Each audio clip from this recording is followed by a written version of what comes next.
अनय साहित्य क्लासेस की आज की कक्षा में आप सभी का बहुत बहुत स्वागत है। और मैं आप लोगों को हिंदी साहित्य के इतिहास में सिद्ध साहित्य पढ़ा रही हूँ। सिद्ध साहित्य में कवियों का परिचय चल रहा है। पिछली कक्षा में मैंने आप सभी को सरहपा और सब्रपा पर जो है पिछली कक्षा में मैंने आपको बताया। और आज की कक्षा लुइपा, डोम्भिपा और कढ़पा, इन तीन कवियों की चर्चा आज हम करेंगे आज की कक्षा में। तो आपने देखा सरहपा हिंदी के प्रथम कवि थे और सरहपा सब्रपा के गुरु थे, सब्रपा लुइपा के गुरु थे। अब आप लुइपा देखिए। लुइपा 8वीं सदी का समय है। ये सब्रपा के शिष्य थे, अत्यंत प्रभावशाली सिद्ध थे। कौन? लुइपा।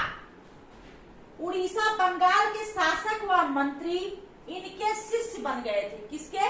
लुइपा के। इन्होंने रहस्यात्मक विचारों से परिपूर्ण रचनाएं की। रहस्यात्मक विचारों से परिपूर्ण रचनाएं की। एक चीज और इसमें जोड़ना है, आचार्य शुक्ल जी ने, आचार्य शुक्ल जी इन्हें सर्वश्रेष्ठ कवि माना। आचार्य रामचंद्र शुक्ल लुइपा को सर्वश्रेष्ठ कवि मानते हैं और जबकि सरहपा प्रथम कवि माने जाते हैं। लुइपा रहस्यात्मक विचारों से भरपूर थे। इनकी रचनाएं रहस्यात्मक थी, रहस्यात्मक इनके विचार थे। कौन? किसके? लुइपा के। लुइपा 8वीं सदी का समय था। ये सब्रपा के शिष्य थे, अत्यंत प्रभावशाली सिद्ध थे। इनके प्रभाव को देखते हुए बंगाल और उड़ीसा के शासक व मंत्री इनके शिष्य बन गए थे। इन्होंने रहस्यात्मक विचारों से परिपूर्ण रचनाएं की।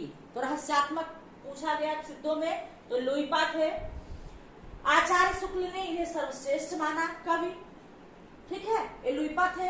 आगे है डोम्भिपा। डोम्भिपा की रचनाएं पूछी जाती है। इनकी रचनाएं दोनों बहुत महत्वपूर्ण है। डोम्भ गीतिका से तो आप समझ ही जाओगे ये डोम्भिपा की है।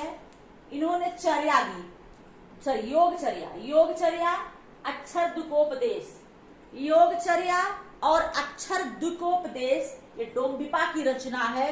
और तीसरी है डोम्भ गीतिका। डोम्भिपा की सबसे महत्वपूर्ण क्या है? रचना है योगचर्या, अक्षर दुकोपदेश। ये आपको रट लेना है। योगचर्या किसकी रचना है? डोम्भिपा की है। अक्षर दुकोपदेश किसकी रचना है? डोम्भिपा की है। डोम्भ गीतिका किसकी है? डोम्भिपा की है। तो डोम्भिपा के महत्वपूर्ण क्या है? तो इनके ग्रंथ। आगे है कढ़पा। कढ़पा को कृष्ण पादाचार्य कहा गया, कान कहा गया, कान्हिल कहा जाता था। इनके 3 नाम थे। एक तो कढ़पा थे, एक कृष्ण पादाचार्य थे, कान था, कान्हिल। 4 नाम से संबोधित किए जाते थे कढ़पा। इनकी रचनाएं भी रहस्यात्मक विचारों से परिपूर्ण थी। मतलब ये लुइपा की परंपरा में थे कढ़पा। इनके विचार भी क्या थे? रहस्यात्मक थे। तो आपको सिद्धों में सरहपा को, सब्रपा को, लुइपा को, डोम्भिपा को, कढ़पा को महत्वपूर्ण देखना है। लेकिन सिद्धों की संख्या तो 84 थी, लेकिन यही इतने महत्वपूर्ण है। जिसमें कि डोम्भिपा के आपको रचना देखना है, योगचर्या, अक्षर दुकोपदेश डोम्भिपा के हैं। सरहपा के दोहा कोश हमने बताया बहुत महत्वपूर्ण है। और ये आपके लुइपा के विषय में कहा गया कि ये रहस्यात्मक कवि थे, रहस्यात्मक विचारों से भरपूर की रचनाएं थी। आचार्य शुक्ल ने लुइपा को पहला स्थान दिया, महत्वपूर्ण स्थान दिया। लुइपा का समय 8वीं शताब्दी है। ठीक है, ये अत्यधिक प्रभावशाली सिद्ध थे। इसी से उड़ीसा और बंगाल के राजा मंत्री जो भी थे ये इनके शिष्य बनते चले गए। तो ये आपके लुइपा, डोम्भिपा और कढ़पा थे। अगली कक्षा में सिद्धों से संबंधित महत्वपूर्ण पॉइंट वाइज कुछ क्वेश्चन रखेंगे, आपको हम आपके सामने लेके आएंगे। तो सिद्ध साहित्य आपका जिससे पूर्ण हो जाए, फिर आगे हम चलेंगे। आज की कक्षा इतना ही। अगली कक्षा में फिर आपसे हम मिलेंगे। देखिए, हमारी कक्षा द्वारा आपको रोमांटिक क्लासेस नहीं है, हमारी कक्षा एथेंटिक क्लासेस है कि आपको जो एकदम टॉपिक वाइज महत्वपूर्ण आपके परीक्षा कक्षा के दृष्टिकोण, आपके सिलेबस के दृष्टिकोण को रखते हुए हम आपको कक्षा दे रहे हैं। इसलिए आप प्लीज कक्षा की गंभीरता को समझते हुए इससे जुड़े रहें और लोगों को जोड़ें, जिससे आपका हित और हमारा हित दोनों को। आज की कक्षा में इतना ही। अगली कक्षा में फिर आपसे मिलेंगे। धन्यवाद।